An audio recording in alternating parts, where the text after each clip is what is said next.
اور اگر شیطان کی طرف سے تمہارے دل میں کسی طرح کا وسوسہ پیدا ہو تو خدا سے پناہ مانگو، بے شک وہ سننے والا اور سب کچھ جاننے والا ہے۔ جو لوگ پرہیزگار ہیں جب ان کو شیطان کی طرف سے کوئی وسوسہ پیدا ہوتا ہے تو چونک پڑتے ہیں اور دل کی آنکھیں کھول کر دیکھنے لگتے ہیں، اور ان کفار کے بھائی انہیں گمراہی میں کھینچے جاتے ہیں، پھر اس میں کسی طرح کی کوتاہی نہیں کرتے۔ اور جب تم ان کے پاس کچھ دنوں تک کوئی آیت نہیں لاتے تو کہتے ہیں کہ تم نے اپنی طرف سے کیوں نہیں بنا لی؟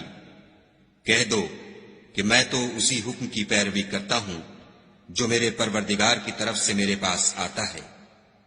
یہ قرآن تمہارے پروردگار کی جانب سے دانش و بصیرت اور مومنوں کے لیے ہدایت اور رحمت ہے۔